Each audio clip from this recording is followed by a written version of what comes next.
ये कहानी है सोनाक्षी, पिया, स्वीटी और संजना की। ये सभी लोग कोटा आए जेई की तैयारी करने के लिए और चारों एक ही हॉस्टल में रहा करते थे।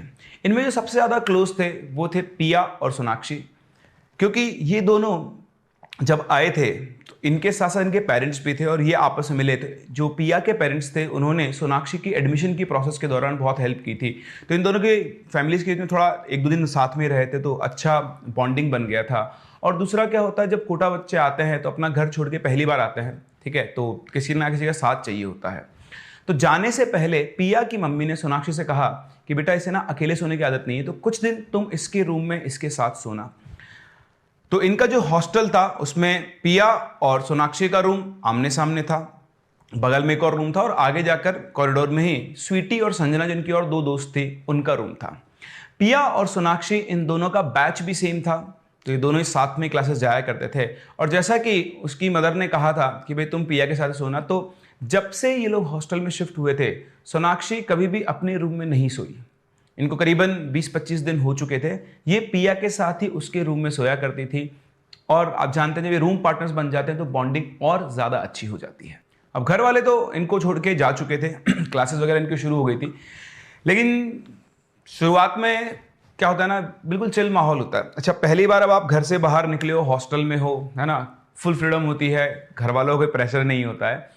तो ये सोनाक्षी थी, ये थोड़ी चुलबुली थी, शैतान थी ये। इसको ना दूसरों को परेशान करने में, शैतानी करने में बड़ा मजा आता था। तो ऐसे ही रात को पिया और सोनाक्षी दोनों बैठे हुए थे, आपस में बातें कर रहे थे। तो बातें करते थे सोनाक्षी बोलती यार एक काम करते हैं, स्वीटी और संजना को डराते हैं। तो बोलती कैसे?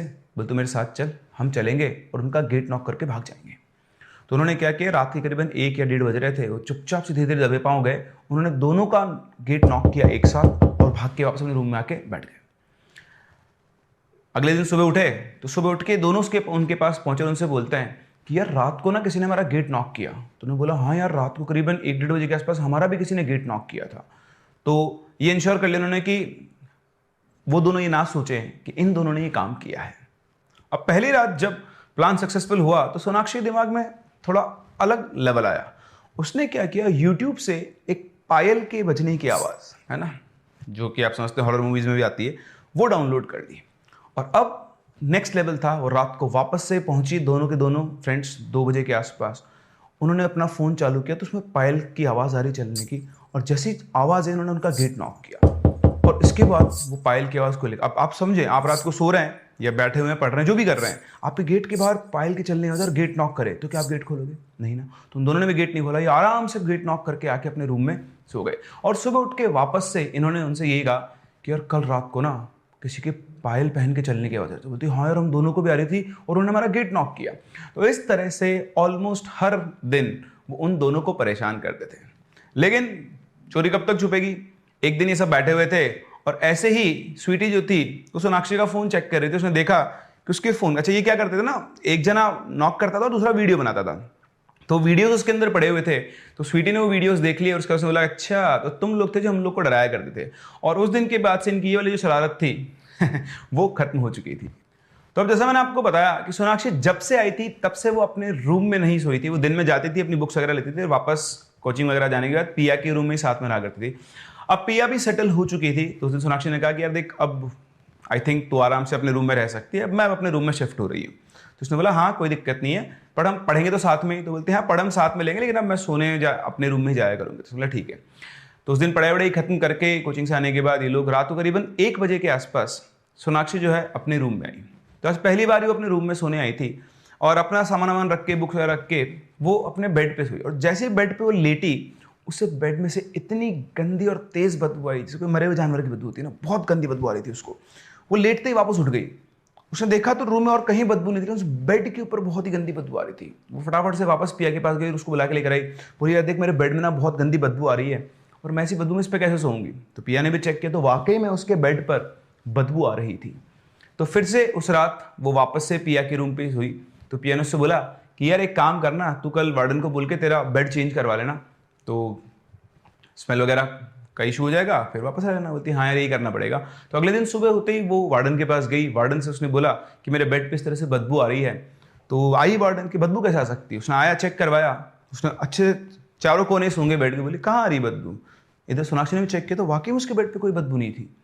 वो समझ में नहीं आया कि रात को बदबू थी। पिया ने भी बोला कि हाँ रात को बदबू आ रही थी। बोलते तुम लोग पागल हो गई हो, ठीक है चुपचाप रहो, कोई बेड चेंज नहीं होगा, सब ठीक है। ठीक है, उसको लगा पता नहीं हो सकता है कहीं और से स्मेल आ रही हो। फिर से कोचिंग गई, रात को वापस सोने आई, जैसे बेड पे लेटी वापस उसको बदबू आए। अब रात को 1 बजे 2 बजे वार्डन को भी कैसे बताए, तो उसे लगा ठीक है फिर से पिया के रूम में सोते। इस तरह 3-4 दिन गुजर गए। दिन में सुबह उस बेड में से कोई बदबू नहीं आती थी, लेकिन जब रात को वो सोने जाती तब उस बेड में से उसको बदबू आती थी। अल्टीमेटली थक हार कर पिया और सोनाक्षी ने डिस्कस किया कि अरे काम करते तो अपना रूम चेंज कर दें। अब दिक्कत ये थी कि रूम हॉस्टल में और भी खाली नहीं था। जस्ट सोनाक्षी के पास में एक रूम था जो कि मेंटेन नहीं था, वो बिल्कुल मेंटेन रूम नहीं था, बंद भी था।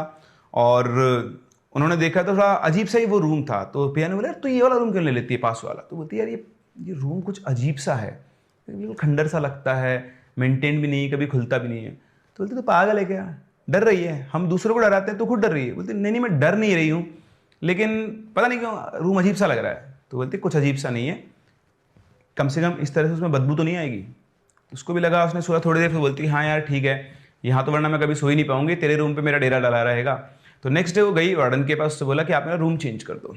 तो उसने मना कर दिया कि नहीं रूम चेंज नहीं होगा। तो बोलते पड़ोस वाला रूम खाली हो दे दो। बोला वो पड़ोस वाला रूम साफ सुथरा नहीं है और मतलब मेंटेन भी नहीं है, तुम इसी रूम में रहो, दिक्कत नहीं है, तुम्हारे बेड में कोई बदबू नहीं। बोलती नहीं नहीं मुझे इस रूम में नहीं रहना, आप तो मुझे पास वाले। तो बहुत जिद करके उसने वार्डन को मनाया और उसने उसको रूम अलॉट कर दिया। अब रूम जो उसको अलॉट हुआ, उसकी साफ सफाई करवा दी वार्डन ने। उसके बाद वो अपना सामान लेकर उस रूम में गई। तो जब पहली बार वो उस रूम में गई तो उस रूम में एंटर करते ही सोनाक्षी को फील हुआ बहुत बढ़िया वाला टेम्परेचर डिफरेंस। मैं आपको बता दूं कि मई जून में Kota is like a furnace. यहाँ का टेम्परेचर 44, 45 एंड कभी कभी 46, 47 तक भी पहुंच जाता है। बहुत गर्मी होती है, ठीक है। सभी हॉस्टल रूम्स में एसी लगे हुए होते हैं, लेकिन ये जो रूम था, इस रूम में ना कोई पंखा चल रहा था ना एसी। जैसे उसने अंदर कदम रखा उसको एक ठंडी, बिल्कुल ठंडा एहसास हुआ। ऐसा लगता है किसी ने रूम में एसी चला के छोड़ दिया हो। उसको बहुत अच्छा लगा, इतना ठंडा रूम, वाह, यहाँ तो ना एसी की जरूरत है ना पंखे की जरूरत है। वो वापस से बाहर निकली, देखा तो बाहर गर्मी थी और अंदर सर्दी थी। उसने लाइट ऑन की, रूम बिल्कुल साफ सुथरा था। उसने अपनी बुक्स वगैरह उठाई, अरेंज की, बेड पे जाया, बेड वगैरह था वो सब कुछ लगा हुआ था आराम से। बेड पे जाकर वो बैठी, तो बेड जब वो बैठी तो बेड पे बहुत अच्छा ठंडक सा उसको एहसास हुआ। ऐसा लग रहा था कि मतलब बेसिकली होता है ना वो जेल वाले बेड होते हैं जिनको ठंडा कर दो ठंडे रहते हैं, तो बहुत अच्छा कूलिंग सेंसेशन था उस रूम के अंदर। उसको देख के उसको थोड़ा अजीब सा तो लगा, पर उसने इतना ध्यान नहीं दिया। उसे लगा कि हो सकता है कि रूम का स्ट्रक्चर ही ऐसा हो कि ठंडा रहता हो, लेकिन एक्चुअली ऐसा नहीं था। मैं आपको बता देता हूँ, ये जो हॉस्टल था ये 4 फ्लोर का हॉस्टल था। 4th फ्लोर पर ही इसका रूम था। इनके हॉस्टल के साइड में सड़क जा रही थी जिससे सीधी धूप इस रूम पर पड़ा करती थी। मतलब आर्किटेक्चर वाइज ऐसा कुछ नहीं था कि वो रूम अपने आप ठंडा रह सकता हो। तो अपना सामान वामान जमाने के बाद सोनाक्षी जाती है वापस, उसको कोचिंग का टाइम होता है, खाना वाना खा के वो कोचिंग जाती है। कोचिंग से आने के बाद शाम को वो पिया के साथ वही जैसे उनका था ग्रुप स्टडी करती थी। फिर रात को करीबन 1 बजे वो अपने रूम में वापस सोने आती है। तो जैसे वो रूम में आती है बिल्कुल वापस से वही, मतलब ये मान लो राजस्थान से वो सीधा जम्मू कश्मीर या फिर शिमला पहुंच गई है जहाँ बिल्कुल ठंडक का एहसास हो रहा। बढ़िया वो आती है, बेड पर लेटती है और बेड पर लेटते तो जैसे मान लो जन्नत आ गई हो, बिल्कुल ठंडा बेड। 45 डिग्री की गर्मी में अगर आपको 20 डिग्री सेल्सियस के ठंडे बेड पर सोने को मिल जाए तो आप सोच सकते हैं आपकी बॉडी को कितना आराम मिलेगा। तो आके लेटी और लेटते उसे बड़ा बिल्कुल ठंडे का एहसास हुआ। जनरली उसको कुछ हेल्थ इशू था सोनाक्षी को, उसको बेड पर लेटते ही नींद नहीं आती थी, करीबन आधा 1 घंटा उसको मिनिमम लगता था। लेकिन आज बेड पर लेटने के 5 मिनट में ही उसे इतनी गहरी नींद आई कि वो सीधी सिर्फ सुबह ही उठी। सुबह उठ के उसने सोचा कि आज मैं इतनी जल्दी सो कैसे गई और इतनी लंबी गहरी नींद। तो उसे लगा हो सकता है कल की शिफ्टिंग वगैरह में वो थक गई हो, इसलिए उसके साथ ऐसा हो। उसने चीज़ों के ऊपर ध्यान नहीं दिया। अब उसका यही डेली शेड्यूल था, वो सुबह उठा करती थी, अपना पढ़ाई करती, फिर पिया के साथ जाके फिर ये मेस में खाना खाते, कोचिंग जाते, वापस आते, रात तक पढ़ते, लेट तक, और 1-2 बजे के आसपास अपने रूम में सोने आ जाती थी। अब हर दिन धीरे धीरे चीज़ें उसके साथ कुछ अलग होने लगी। रूम का टेम्परेचर वगैरह सब ठीक वही रहता था, ठंडा रहता था, लेकिन अब जब वो सोती थी तो उसको अजीब अजीब से सपने आते थे। ऐसे सपने उसको पहले कभी नहीं आया जब से वो आई है, लेकिन अब उसके सपनों में कई बार ऐसा उसके पिताजी से नाइफ लेके खड़े हुए हैं, उसकी मम्मी उसे देखा जिनके चेहरे के ऊपर खून होता था, मतलब ना डरावने सपने, तो उसको बहुत डरावने सपने आया करते थे। बट वो सोचते थे कि हो सकता है ऐसे ही दिमाग में कुछ ना कुछ चलता रहता है, इसकी वजह से आते रहते हैं। लेकिन एक दिन की बात है, मतलब एक रात की बात है, वो पढ़कर करीबन 1:30 बजे के आसपास अपने रूम में आई और रूम में आकर वो अपने बेड पर लेट गई और बस उसकी आंख लगी ही थी शायद कि तभी उसकी वापस से आंख खुलती है किसी की फुसफुसाने की आवाज़ से। वो घूमकर देखती है तो उसके बेड के साइड में जो विंडो था, उस विंडो से किसी के कुछ फुसफुसाने की आवाज़ आ रही है। वो उठती है, जाकर विंडो खोलती है तो आवाज़ आना बंद हो जाती है और आसपास उसे कोई दिखाई नहीं देता है। वो वापस बंद करती है, अपने बेड पे आके लेट जाती है, सोचती है कि ये आवाज़ कैसे आ रही है। उसके बाद दोबारा उसको वो आवाज़ नहीं आई, तो उसे लगा कि हो सकता है मन का वहम हो, आजकल सपने भी ऐसे आते रहते हैं, पता नहीं क्या चल रहा है, और इस चीज़ को इग्नोर करके वो सो गई। नेक्स्ट डे वो उठी, उसने सोचा रात के बारे में, फिर वो पिया के पास गई, उससे बोला कि यार रात को ना ऐसा ऐसा हुआ। उसने बोला तुम दूसरे के साथ मजाक करते हो, किसी ने तुम्हारे साथ मजाक कर लिया होगा, इतना सीरियस क्यों हो रही हो? तो बोलते नहीं यार बड़े अजीब से सपने भी आ रहे हैं आजकल। तो बोलती कुछ नहीं है, ठीक है, अभी थोड़ा क्या वर्कलोड बढ़ गया पढ़ाई का, तो स्ट्रेस हो रहा है तेरे को, थोड़ा रिलैक्स है। उसको भी लगा सही कह रही है। फिर वो क्लास गई, शाम को वो आई तो इस बार क्या उसको थोड़ा बैकलॉग इकट्ठा हो गया था, तो उसने ठान लिया था कि आज मैं अपना बैकलॉग कवर करूंगी। तो पिया के रूम से करीबन 11:30-12 के आसपास अपने रूम में आ गई थी और पता नहीं कब पढ़ते पढ़ते उसको रात के करीबन 2:45 हो गए थे। तो उसने टाइम देखा, 2:45 हो गए, उठी। उसके बाद मतलब सामान वामान समेट कर फ्रेश व्रेश होकर वो ऑलमोस्ट 3 बजे के आसपास अपने बेड पर पहुंची। उसको एग्जैक्ट टाइम याद था कि 3 जस्ट बजने ही वाले थे। वो लेटी और क्योंकि थक गई थी तो लेटते उसको नींद आ गई, लेकिन थोड़ी देर बाद उसकी आंख खुलती है, फिर से उसी फुसफुसाने की आवाज़, और जैसे उसकी आंख खुलती है वो चौंक जाती है क्योंकि फुसफुसाने की आवाज़ इस बार खिड़की से नहीं, उसके जस्ट पास में से आ रही थी। उसे ऐसा लग रहा था कि जैसे जस्ट उसके पीछे लेटकर उसके कान में कुछ बोलने की कोशिश कर रहा हो। फटाफट से घूमी, देखा आसपास कोई भी नहीं था, ना ही उसे ऐसी कोई प्रेजेंस फील हुई। ऐसे जैसे वो घूमी घूमते आवाज़ भी एकदम से बंद हो गई, हड़बड़ा के उठ गई, बुरी तरह घबरा गई थी।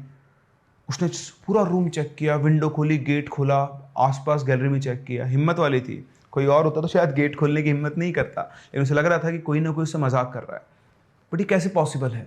उसने सोचा कि रूम बंद है, खिड़की भी बंद है, आवाज़ मेरे कान के बिल्कुल पास में रही थी। वो घबरा तो गई थी। खैर जैसे तैसे उसने रात निकाली और सुबह होते ही उसने अपनी मम्मी को फ़ोन किया और बताया कि मम्मा ऐसा ऐसा मेरे साथ हो रहा है, 3-4 दिन से अजीब से सपने आ रहे हैं और मुझे अपने रूम में किसी के फुसफुसाने की आवाज़ आती है। इसको मम्मी बोलती तुम पागल हो, तुम गर्ल्स हॉस्टल में रह रही हो तो कोई तुमसे मजाक कर रहा होगा। तो बोलती कि मामा मजाक कैसे करेगा, रूम बंद था, मेरे कान के जस्ट पीछे से आवाज़ आई। बोली ये छोटी छोटी चीज़ें हैं, तुम घर से बाहर गई हो, अकेले रहे हो, तो दिमाग क्रिएट करता है चीज़ों को, इन चीज़ों को इग्नोर करना सीखो। और एक काम करो, तुम एक हनुमान चालीसा ले आओ और रोज़ रात को हनुमान चालीसा पढ़ के अपने तकिए के नीचे लगा के सोया करो। जिसको मम्मी ने समझाया उसको भी ठीक लगा। तो उस दिन शाम को ही उसने वो हनुमान चालीसा खरीद ली, रात को पढ़ के हनुमान चालीसा वो सोई अपने बेड तकिए के नीचे रख के। तो उस दिन ऐसा कुछ भी नहीं हुआ उसको। सुबह उठ के वो फ्रेश व्रेश होकर जब बाहर निकली अपने बेड में, रूम में वापस आई तो उसने देखा कि हनुमान चालीसा उसके तकिए के नीचे रखी हुई थी वो नीचे गिरी हुई है फ्लोर के ऊपर। उसने देखा कि नीचे कैसे आ गई, ये तो मैंने तकिए के नीचे रखी थी, ये नीचे कैसे गिर गई? लगा हो सकता है मुझसे ही गलती से गिर गई हो। तो उसने इस चीज़ को भी इग्नोर किया। उसके बाद वो तैयार वैयार होकर वापस से पिया के पास गई और उसने ये सारी चीज़ें पिया को भी बताई। तो पिया को उसने बात बताई तो पिया ने बोला अरे तुम इसको इतना सीरियस क्यों ले रही हो, तुमने भी तो स्वीटी और संजना को पायल की आवाज़ से डराया था, हो सकता है वो तुमको डरा रही है, कोई और तुमको डरा रहा हो। उसको लगा हाँ हो सकता है। अब फिर से वो अपना रूम में आई तो पूजा पाठ करती थी, तो उसने अपना रूम में धूप जलाई। अब यहाँ पर एक इंसिडेंट हो रहा था कि जैसे वो धूप जलाती वो धूप अपने आप बंद हो जाती। जैसे ना आपको बताया इस रूम का टेम्परेचर पहले ही बहुत, ये रूम पहले ठंडा रहा करता था, ना इसमें कोई एसी चल रहा था, ना पंखा, ना कोई खिड़की खुली जिससे हवा आ रही हो। ठीक है, इसमें एक ही खिड़की थी जो भी बालकनी की तरफ खुलती थी, जो कॉमन बालकनी होती है उस पर, जो हॉस्टल की थी, मतलब जो 2-3 रूम एक साथ होते हैं ना उनकी कॉमन बालकनी होती है वैसे। और वो धूप जलाती और धूप बुझ जाती। उसको समझ नहीं आता सब क्या हो रहा है, उसने इस पर भी ध्यान नहीं दिया, वो उसको रख के और फिर अपना क्लास वगैरह चली गई। अब ये बात क्लास जब चल रही थी उसने पिया को बताया। उसने पिया से बोला कि यार आज सुबह ना मैं जब धूप जला रही थी अपने रूम के अंदर, तो वो धूप जो है ना वो बार बार बुझ रही थी, मैं जितनी बार जलाती हूँ धूप बुझ जाती है, मुझे लगता है कुछ ना कुछ उस रूम में चक्कर है। पिया उसकी बात सुन के बोलती है तुम पागल हो, तुम साइंस की स्टूडेंट होकर ये कैसी बकवास बातें कर रही हो? भाई देखो तुमने भी तो संजना और स्वीटी के साथ मजाक किया था, तो ऐसा हो सकता है कि तुम्हारे साथ भी कोई मजाक कर रहा हो और तुम फालतू ही चीज़ों को इमेजिन कर रही हो। तो उसने बोला कि यार लेकिन तू भी मेरे रूम में कई बार गई, तूने देखा है ना वहाँ का टेम्परेचर डिफरेंस। तो बोलती हाँ कई बार घर में ऐसा होता है, कुछ रूम ठंडे होते हैं तो उसमें कोई बड़ी बात थोड़ी ना है। तो कई बार पिया भी उसके रूम में गई थी और वो जाती बोलती वाह यार तेरा रूम बड़ा ठंडा हो रखा है, लगता है ऐसा कि यहीं पे आके रह लो। बट कभी भी उसके साथ बहुत ज़्यादा उस रूम के अंदर नहीं रही थी। तो सोनाक्षी ने उससे कहा कि यार एक काम करते हैं, तुझे लगता है ना कुछ भी नहीं है? तो बोलती है हाँ कुछ भी नहीं है। तो एक काम कर, आज तू मेरे रूम में सो और मैं तेरे रूम में सो जाऊंगी। तो फिर उसके बाद वो सकपका गई, बोली कि क्या मैं तेरे रूम में क्यों सोऊंगी? तो बोलती कि यार मैं देखना चाहती हूँ कि सिर्फ मुझे ये फील हो रहा है तुझे भी फील होगा, और तू तो कह ही नहीं कैसे कुछ होता ही नहीं है। तो बोलती हाँ कुछ नहीं होता है, कोई दिक्कत नहीं है, मैं तेरे रूम में सो जाऊंगी। तो सोनाक्षी को गलत प्रूव करने के लिए पिया तैयार हो गई उसके रूम में सोने के लिए। तो आज की रात यही हुआ, सोनाक्षी सोई पिया के रूम में और पिया आई सोनाक्षी के रूम में। वही रात करीबन 11 बज चुके थे। तो 11 बजे के आसपास पिया उस रूम में आती है और रूम में एंटर होते ही उसे फील होता है टेम्परेचर डिफरेंस। आज पहले बार उसको वाकई में वो टेम्परेचर डिफरेंस फील हुआ था। बाहर गर्मी थी और अंदर ऐसा से किसी ने बढ़िया 15-16 डिग्री सेल्सियस, 16 से 17 डिग्री सेल्सियस के आसपास एसी चला रखा होना, बढ़िया ठंडा हो रखा था। वो आई, उसने रूम को अच्छे से देखा, उसे ऐसा कुछ फील नहीं हुआ। वो जाकर बेड पर बैठी तो वही बिल्कुल ठंडक का एहसास उसे भी बेड पर हुआ। उसे लगा कितना ठंडा बेड है, इस पर सोने में तो मज़ा आएगा। तो वो थोड़ा अपना काम वाम करके और बेड पे सो गई। अब जैसे ही वो सोई उसको गहरी नींद लग गई, बेड बहुत ठंडा था। और फिर अचानक से उसकी आंख खुलती एक आवाज़ से। मुझे लग रहा था कि कोई उसके पास में फुसफुसा रहा है, सेम वैसी आवाज़ जो सोनाक्षी को सुनी। उसे साफ साफ फील हो रहा था कि कोई उसके पीछे लेटा हुआ है और उसके कान में कुछ फुसफुसा रहा है। वो भी पीछे घूमी, देखा कोई नहीं था और घबरा के उठ गई और उठ के सीधा वो गेट खोल के भागी अपने रूम में सोनाक्षी के पास। जाकर अपना गेट नॉक किया, सोनाक्षी को उठाया और बोली यार तू बिल्कुल सही कह रही थी, तेरे रूम में किसी के फुसफुसाने की आवाज़ आती है। तो बोली देखा मैंने उससे कहा था, अब तुझे पता चला ना? तो बोलती हाँ यार तू बिल्कुल सही बोल रही। उसके बाद उस रूम में नहीं गए, दोनों फ्रेंड पिया के रूम में ही सो गई। वो सुबह उठी, अपने रूम में आई। सुबह कुछ भी उसको डर या ऐसी कोई चीज़ नहीं लगती, ना ही कोई आवाज़ आती थी। उसने रोज़ाना की तरह फ्रेश होकर अपनी हनुमान चालीसा पढ़ के उसे अपने टेबल पे रख कर वो चली गई। और जब वो वापस कोचिंग से आई तो उसने देखा कि जो हनुमान चालीसा वो टेबल पे रख के गई थी, उस हनुमान चालीसा से आप किसी पेज को पकड़ कर ऐसे क्रश कर देते हो, है ना, ऐसे ही क्रश्ड फॉर्म में हनुमान चालीसा नीचे पड़ी हुई है। उसे अच्छे से याद है, अपने रूम को लॉक करके गई थी और रूम के अंदर कोई नहीं आ सकता था। फिर ये हनुमान चालीसा किसने क्रश करके भेजी? ये सब सारी डॉट्स कनेक्ट करने के बाद सोनाक्षी को ये तो समझ में आ गया था कि इस रूम में कुछ ना कुछ गड़बड़ है, कोई ना कोई नेगेटिव एनर्जी तो यहाँ पर है। अब उसको ये फिगर आउट करना होगा कि वाकई में सब कुछ सच है या फिर कोई उसके साथ शैतानी कर रहा है। उस दिन रात को वही अपना हनुमान चालीसा पढ़ा, उसने हाथ पैर धोकर बेड के नीचे वापस से उसको ठीक किया उसने, हनुमान चालीसा जो भी थी उसकी, और हनुमान चालीसा वो पढ़ने बैठी।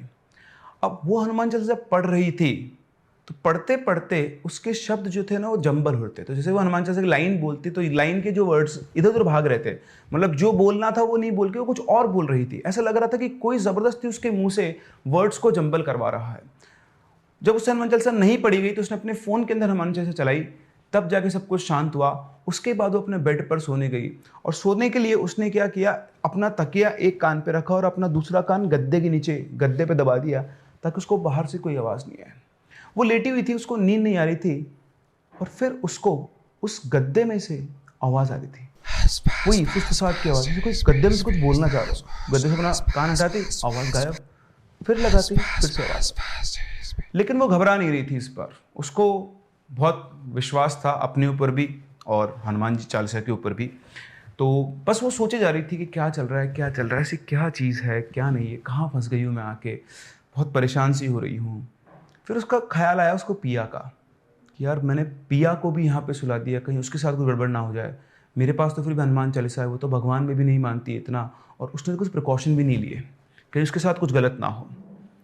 एक्चुअली यही सोनाक्षी की सबसे बड़ी गलती थी, उसने पिया को उस रूम में सुलाकर बहुत बड़ी गलती कर दी थी।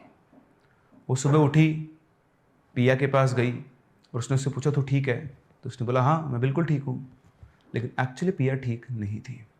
जिस दिन से पिया सोनाक्षी के रूम में सोई थी उस दिन से उसके साथ कुछ कुछ चीज़ें होना शुरू हो गई थी, लेकिन वो बातें उसने सोनाक्षी से शेयर नहीं की थी। तो एक दिन की बात है, सोनाक्षी क्लास जाके वापस आई। उस दिन पिया क्लास नहीं गई थी। तो उसने देखा कि जनरली जो पिया का रूम था उसकी लाइट रात को 12 बजे तक जलती रहती, लेकिन आज रात को 8 बजे ही उसके रूम की लाइट्स ऑफ थी। उसको लगा वो ठीक तो है ना, तो वो गई, उसका गेट नॉक किया तो उसने गेट खोला और सामने उसकी पिया खड़ी थी, लेकिन ऐसा लगा था कि वो पिया है ही नहीं, कोई और ही इंसान है। उसने उसकी आंखों में देखा और पूछा, तुम ठीक हो ना? तो उसने अपनी गर्दन ऐसे की और उसका खड़ाक से गेट बंद कर दिया। उसने गेट इतना ज़ोर से बंद किया और बंद करते उसने ये भी ध्यान नहीं दिया कि सामने सोनाक्षी खड़ी है। जो गेट था उसी तो उसकी नाक पे आके लगा, उसकी नाक से खून बहने लगा। उसे समझ में नहीं आया कि इसको क्या हो गया है। वो अपना सा मुंह लेकर अपने रूम में आ गई और सोचने लगी कि पिया की हालत कैसी हुई है। उसने एक और चीज़ वहाँ पे नोटिस की कि जब पिया ने गेट खोला था तो उसका जो कमरा था बिल्कुल अंधेर घुप हो रखा था। मतलब जितनी रात हो गई उससे भी कहीं ज़्यादा उसके रूम में अंधेरा था। मतलब सिर्फ पिया दिख रही थी, उसके अलावा उसके रूम में और कुछ नहीं दिख रहा था। और उसके रूम का टेम्परेचर बिल्कुल डाउन था, बिल्कुल पंखा बंद, एसी बंद, लेकिन कमरा बहुत ठंडा हो रहा था, बिल्कुल वैसा ही जैसा सोनाक्षी के रूम में हुआ करता था। उसको लगा कुछ ना कुछ गड़बड़ है, क्योंकि जब से पिया यहाँ से सो के गई थी, सोनाक्षी का जो रूम था वो अब नॉर्मल टेम्परेचर पे आना शुरू हो गया था। तो उसने फटाफट से पिया की मम्मी को कॉल किया और उनसे पूछा कि आंटी पिया की तबीयत तो ठीक है ना? तो बोलती, बेटा हम क्या बताएं, वो हमको फ़ोन ही नहीं करती है, पता नहीं कितने दिनों में फ़ोन किए, और एक दिन हमने उसको फ़ोन किया तो उसने हाँ नहीं बोल के फ़ोन रख दिया। उसने फ़ोन कट नहीं किया था। हमने फ़ोन चालू करके सुना तो हमें किसी के फुसफुसाने की आवाज़ आ रही थी। कुछ ऐसा लग रहा था कि फ़ोन में अपना मुंह लाकर कुछ फुसफुसा रहा हो। क्या बोल रहा है मुझे समझ में नहीं आ रहा था। लेकिन उसके बाद हमने फ़ोन कट कर दिया कि पता नहीं क्या चक्कर है। और उसके बाद उनको इतनी बार उसको हमने फ़ोन किया, वो फ़ोन ही नहीं उठाती है। और जब भी फ़ोन उठाती है तो बस हाँ या ना में जवाब दे के फ़ोन रख देती है। तुम बताओ बेटा वो ठीक तो है? बोलती हाँ आंटी आप चिंता मत करो, ऐसे तो वो ठीक ही है, मैं तो बस पूछ रही थी आपसे। अब सोनाक्षी को और कोई नज़र नहीं आया तो वो पहुंची स्वीटी और संजना के पास और उसने उनको ये सारी बात बताई। तो वो दोनों इसको मजाक में लगी, बोलती तुम पहले हमको डरा रही थी, अब तुम पीयू का नाम लेके वापस हमको डराने आ गई हो। तो बोलती नहीं यार मैं तुमसे मजाक नहीं कर रही हूँ, ऐसे चलो एक प्लान करते हैं, मैं पिया को लेकर मेस में जाऊँगी खाना खाने, तुम पीछे से उसके रूम में जाना और देखना कि उसके रूम में क्या है। तो बोला ठीक है करते हैं। तो ऐसा ही हुआ, सोनाक्षी पिया को लेकर मेस में गई नीचे, चलो खाना खाने चलते हैं। और जैसे वो लोग नीचे गए, बैठे अपनी टेबल खाना खा रहे थे, उधर से पीछे स्वीटी और संजना पिया के रूम का गेट खोल के अंदर जाते हैं। जैसे वो अंदर जाते हैं, इधर वो अंदर जाते देखते हैं कि रूम बहुत ठंडा हो रखा है, बिल्कुल अलग ही टेम्परेचर यहाँ का था और बिल्कुल डार्क हो रखा था रूम। और जैसे वो गेट खोल के अंदर घुसे, इधर नीचे मेस में, जो आप सोचो 4th फ्लोर पे रूम था और वो नीचे ग्राउंड फ्लोर पे मेस पे बैठी हुई थी, और गेट खुलते हुए यूँ गर्दन उठाती है और बोलती है सोनाक्षी को देख के, किसने किया? तो बोलते क्या किया, किसने क्या किया? और इतना बोल के वापस से वही मरमरिंग के साथ वो फुसफुसाने के जो फुसफुसाने लगी अपने उसके सामने। तो उसको देखकर सोनाक्षी घबरा गई। उसने बोला क्या हुआ, क्या हो गया? बोले ऊपर चलो। तो बोलते खाना तो खा लो। इतना बोल के वो उठ गई और जाकर उसने लिफ्ट का भी इंतजार नहीं किया, सीधा वो सीढ़ियाँ चढ़ना शुरू हो गई। उसने फटाफट से स्वीटी और संजना को कॉल किया और बोला कि भागो भागो वहाँ से। और वो दोनों वहाँ से गेट लॉक करके भाग गए और सीधी वहाँ पर पीयू पहुँची। उसने अपना गेट खोला और अंदर जाके गेट को बंद कर लिया। ये काफ़ी था ये प्रूव करने के लिए सोनाक्षी को कि इसके साथ कुछ ना कुछ तो चल रहा है। वो स्वीटी के पास गई और उससे पूछा कि क्या देखा तुमने रूम? तो बोलती कि तू जो कह रही तू बिल्कुल सही है। हम उसके रूम में घुसे, उसने रूम में लाइट आने के सारे पाथ बंद किए हुए, सारे विंडोज़ को उसने कवर किया हुआ है। रूम की दीवारों पर उर्दू में पता नहीं क्या क्या लिखा हुआ है, और उस रूम के अंदर बिल्कुल अजीब सी कुछ मरा हुआ होता ना, ऐसी बदबू आ रही है। तो सोनाक्षी ने बिना देर किए पिया की मम्मी को फ़ोन किया और उनको बोला कि आंटी आप जितना जल्दी हो सकते हैं यहाँ पे आ जाए, ऐसी ऐसी बात है। तो उसकी जो मम्मी थी वो उनके जो कुल पंडित थे उनको साथ लेकर वहाँ से निकली। अभी भी उनको आने में करीबन 2 दिन तो लगते ही, क्योंकि बिहार से वो उनको लेकर आए, गाड़ी, ट्रेन टिकट सब कुछ। तो 2-3 दिन तक उसने पिया को कुछ नहीं कहा, बिल्कुल नॉर्मल तरीके से कुछ भी नहीं हुआ है। लेकिन वो ऑब्जर्व कर रही थी, वो हर टाइम पर पिया के ऊपर वॉच रखा करती थी, नज़र रखा करती थी। वो देख रही थी कि वो पिया जिसने कभी नॉनवेज को हाथ नहीं लगाया, उसके रूम पे चिकन के ऑर्डर आ रहे थे। को समझ में आ गया था कि कुछ ना कुछ यहाँ पर लोचा चल रहा है। जैसे आंटी और इसकी जो मम्मी आई पिया की, तो ये लोग उनको हॉस्टल में नहीं आए थे, पहले बाहर मिले। बाहर मिलकर उन्होंने उन दोनों को सब कुछ बताया। आने के बाद पंडित जी वहाँ हॉस्टल में आए, उन्होंने पूरा फ्लोर खाली करवाया। ये जितने भी लड़कियाँ रहती थी वो सब वार्डन के पास जाके, उनके पास नीचे स्पेयर रूम था उसके अंदर रही, और फिर उस फ्लोर का शुद्धिकरण हुआ, पूजा वगैरह हुई। किसी को अलाउड नहीं था, पंडित जी ने पता नहीं क्या किया क्या नहीं किया। लेकिन उस दिन के बाद पिया थोड़ी ठीक लगी थी, तो सब कुछ ठीक हुआ। हर रूम का जो सोनाक्षी का रूम था उसका भी शुद्धिकरण हो, क्योंकि वहीं से चीज़ें स्टार्ट हुई थी। उसके बाद पंडित जी ने बोला कि अब सब कुछ ठीक है, अब तुम लोग वापस से यहाँ पर रह सकते हो। लेकिन पिया की मम्मी ने उसको छोड़ना ठीक नहीं समझा, वो उसको अपने साथ ले गई। लेकिन सोनाक्षी को ये लगा कि पिया अब भी पूरी तरह से ठीक नहीं हुई है, क्योंकि जिस दिन पिया जा रही थी तो वो सोनाक्षी से मिलने आई और जाते जाते उससे अल्लाह हाफिज़ बोल के गई। उसके ये शब्द सुनकर सोनाक्षी चौंक गई, क्योंकि पिया को उर्दू बोलना नहीं आता था। तो उसे कुछ ना कुछ लोचा लगा, लेकिन वैसे वो ठीक थी, बस अब वो उर्दू के वर्ड यूज़ करती थी। उसके बाद 2-4 दिन के बाद ही सोनाक्षी ने भी वहाँ से रूम खाली कर दिया। लेकिन आज भी जब भी वो पिया को कॉल करती है तो फ़ोन उठाते ही वो उससे अस्सलाम वालेकुम बोलती है। दैट मीन्स अभी भी वो जो कोई एंटिटी थी वो अभी भी पिया के साथ है, लेकिन वो अब घर में नॉर्मली ही रहती है, ऐसा सच का कोई बिहेवियर नहीं है। बाद में सोनाक्षी को ये भी पता चला कि ना सिर्फ चिकन का ऑर्डर, पिया ने उस हॉस्टल के पास में कोई एक पालतू जानवर था, मे बी बिल्ली, कुत्ता या कुछ और, तोता, चिड़िया, कुछ भी हो सकता है, वो उसको भी मार के खा गई थी। सोनाक्षी अभी भी कोटा में है और अपनी जेई की तैयारी कर रही है। ये उनका ड्रॉप ईयर है और जैसा उनका कहना है कि इस एक्सपीरियंस के बाद एक बार बस उनका जेई क्लियर हो जाए, फिर वो दोबारा यहाँ पर आना नहीं चाहेगी। तो ये था एक एक्सपीरियंस जो हुआ सोनाक्षी के साथ, और सोनाक्षी जो खुद शैतानी किया करती थी, किसी और को उसने एक भूत बन के डराने की कोशिश की, लेकिन उसे नहीं पता था समय का चक्र घूमता है और वो घूमकर उसी के पास आ गया। लेकिन उसका ऐसा कोई इंटेंशन नहीं था, लेकिन उसकी एक गलती की वजह से, सिर्फ ये प्रूव करने की वजह से पिया के साथ प्रॉब्लम्स हुई, और शायद वो उन प्रॉब्लम से आज भी सफ़र कर रही है।